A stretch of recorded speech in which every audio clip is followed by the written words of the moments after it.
video, I'm going to be starting my Back to Basics series, which is basically going to be teaching you the basics to makeup. If you're just getting started with makeup, or if you're younger, or you just don't really know what you're doing and you have no idea where to get started, I'm just going to kind of go through my entire routine and explain more in depth of why I do what I do and the products that I love and the best products to use for your skin type at all, just because I feel like when I normally do tutorials, I will skip over like my foundation and stuff just to make it go quicker, and I'm more focused on the look instead of actually the techniques and all that sort of stuff. So I'm going to be going over my application tips as well as my favorite products to use. So these are going to be broken up into face, eyes, and lips. The first video is going to be just foundation, primer, concealer, and powder, and then I will have a part 2 to the face products that are going to be bronzing and contouring and blush and then eyebrows, and then I will go into the eyes and the lips later. So let's go ahead and get started so this doesn't end up being too long. So this isn't an essential with makeup, but it definitely makes a huge difference, and if you want your foundation to last a lot longer, I recommend using a primer. And my favorite is the L'Oreal Magic Perfecting Base, and this one is great if you have dry skin, even if you have oily skin, because it really just makes a base underneath your foundation so it goes on smoothly, and it also fills in your pores. As you can see, this one is like a light pink cream texture, so you only need a little tiny bit of it, and you just spread it around the areas where your pores are larger. It just fills in any fine lines if you have mature skin, and then it just makes your foundation last a whole lot longer. Especially if you're going to be using a mineral foundation or a powder foundation, you have to use a primer with it, or else it's just not even going to stick to your face. So you just want to make sure that you have something underneath of it. Just makes a huge difference. So then you would want to use a foundation. The one that I am using is the CoverGirl Outlast Stay Fabulous 3-in-1 foundation, and this one's supposed to be a primer, a concealer, and a foundation in one. So this does hold up really well. You can use this without a primer if you want to. And to apply that, I just use my Sigma Flat Angled Kabuki. This is the F88, and this one's nice because it's super dense. It has that angle to it, and I can just stipple it in perfectly. Now when applying my foundation, I like to start in sections, so I don't just put it all over my whole face. You can dot it all over if you want, but I like to work in small sections. So I will start off right underneath my eye and then just drag the foundation down the side of my face, and then I will go back in and start stippling it. Stippling it is basically when you're pressing it into your skin and you're moving very quickly so you can get it on your face before it dries. You don't want to just rub it around in circular motions. That's just going to wipe it off. If you're using a mineral foundation or a powder one, you would want to buff it around in circles, but I really recommend this brush for applying liquid foundation or tinted moisturizers. I just really like the angle to it. It gets up underneath your eye really well. You can also use any other type of flat top kabuki or round kabuki like this one from Sedona Lace, but I don't recommend those flat foundation paddle looking brushes. Those just leave brush hairs and they leave streaks on your face. It just doesn't blend out right because it's just flat. So a lot of foundations, if you go to counters, they usually will give you those types of brushes. It's these original brushes that people used to use when applying foundation before the flat top kabukis and all came out, but I definitely don't recommend using this for foundation. It just makes it look streaky. So stick with the kabukis. Invest in at least one of these from either Sigma or Sedona Lace.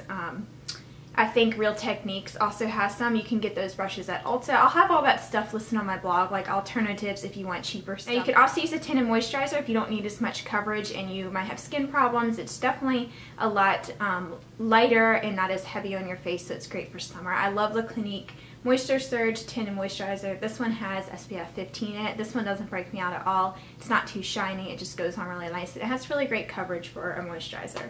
Then you can also use a mineral foundation. I really recommend using a mineral foundation if you have younger skin or if you're just suffering from acne, because it doesn't soak into your skin, so it's not going to clog your pores or anything, which I don't have a problem with either one of these breaking my face out, but I love this mineral foundation. It is pricey, but it lasts a long time. You don't need a lot of it, and I got mine in the shade Taylor. This is from advancedmineralsmakeup.com. I'll have that stuff listed down below.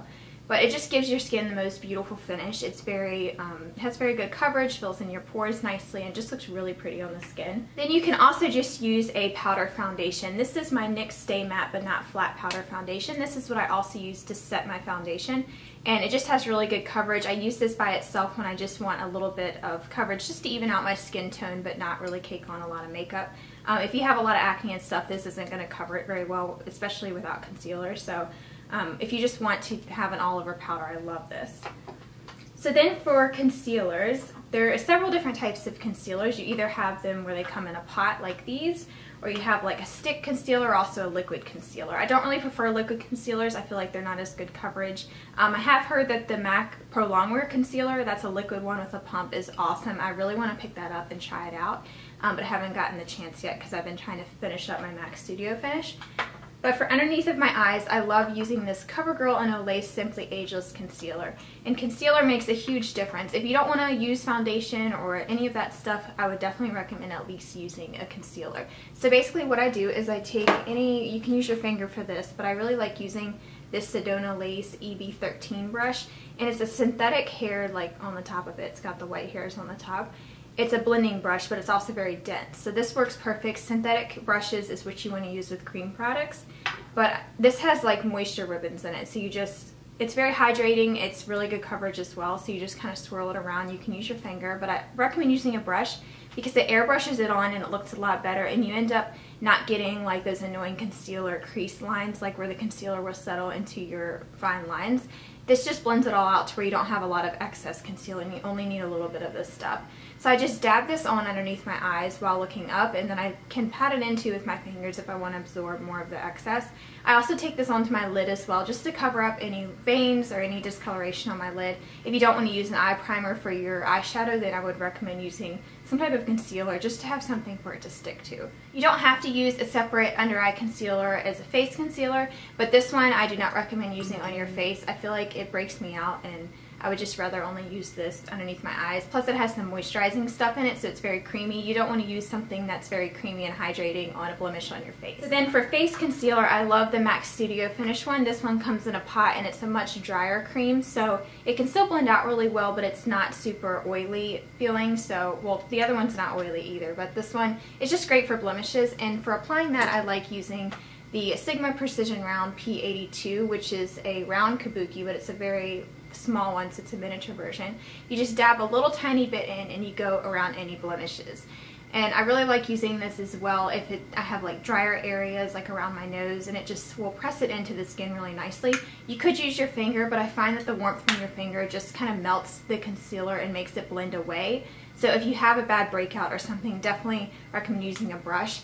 You could also use the other brush that I mentioned as well, or a blending brush. Even eyeshadow brushes work great for this, because they just stipple it into your skin and it doesn't just wipe it away. And I will do a whole nother video on how to properly cover a blemish if you want me to do that, because I found a lot of great tips that help make it less visible. So then you have to set your concealer and your foundation with a powder. I recommend doing this even if you have dry skin, because it's going to keep your foundation lasting longer, keeps it from looking too dewy. It's also not going to rub off as much. It's just going to last a whole lot longer. So like I said before, I like using my NYX Stay Matte But Not Flat Powder Foundation. Again, you don't want to rub in circular motions. You're just going to wipe off your concealer and wipe off your foundation or whatever you have on, and it just works better if you just press it into your skin. If you have really bad acne or you have a spot that you want to cover up with powder as well, I would recommend using like the little sponge things. This powder actually comes with one of them, and it's just a little white sponge, and you will just dab it in and then press it over, and that will look a little bit too cakey if you use too much, so you want to be careful with that. I only do it on areas if I have a blemish I'm trying to cover up, because it just provides more coverage and it just presses it into the skin, so you get a lot more product in one area as opposed to using a brush all over. You can use a powder foundation or even a mineral one over top of your foundation to add more coverage, or you can use a regular powder like the Rimmel Stay Matte Press Powder. This one keeps your face very matte, but you have to be careful with it. You don't want to use too much of it because it can make your face not look cakey, but almost a little too flat. But those are powders that I really like, and they make a huge difference. If you have drier skin though, you might want that dewy look, but it's just, I feel like if anything touches your face or your clothes, or you put your hand on your face, your foundation might just come off. So having a powder on top is essential, even with using a tinted moisturizer. I really like this combination, using the tinted moisturizer with the NYX Stay Matte But Not Flat Powder Foundation. It just provides like the best coverage, but a very light and not heavy feeling on your face. Great for summertime. So you can use a powder to set your under eye concealer, but I like using a very finely milled translucent powder. This is the NYX HD Studio one, and this is a finishing powder. And for that, I just use a little eyeshadow brush like this. It's actually like a bigger eyeshadow brush. This just works really well underneath your eyes. It just blends out the powder nicely. It just presses it into your skin and keeps your mascara and your eyeliner and stuff from smudging. If you have oily lids, I definitely recommend taking either your powder or another like translucent powder around your eyes, because if your lids or under your eyes are a little bit oily, when your lashes touch it, it will smudge off and it will ruin your eye makeup. So I definitely recommend doing that. It will keep your concealer from creasing as well, so that's when you get like the settling into the creases underneath of your eyes. That just doesn't look good. So that just keeps that from happening, and it makes a huge difference. Or you can of course use your regular face powder. So that's it for this portion of this video. If you want to see how I contour or bronze my face, as well as highlighting and blush in my eyebrows, it's going to be in the part 2 of this video. So as soon as that video is up, I will have it linked for you on the bottom bar, as well as like a video response to this, so look for that down below. And I will have it linked everywhere here so you can check out the second portion of this video. So look forward to that very soon. So I hope this was helpful. If you have any more questions, definitely leave them in the comments below. You can always send me an email. My email is just glammeup8@gmail.com. You can also send me a Facebook message or a Twitter direct message. All that stuff will be linked down. So if you also want to see more tips and stuff how I apply foundation and my different foundation routines, I will have that playlist linked down below where you can see all my foundation routines. I have one using Bare Minerals foundation, as well as the Revlon Whipped one. That's a full coverage foundation routine. And I'm sure I have some others from before. So definitely check that out if you want to see more foundations, how they apply, and also my entire routines and stuff, how it's changed as far as concealer and powder and all. Don't forget to comment and subscribe if you haven't already, and I will talk to y'all very soon.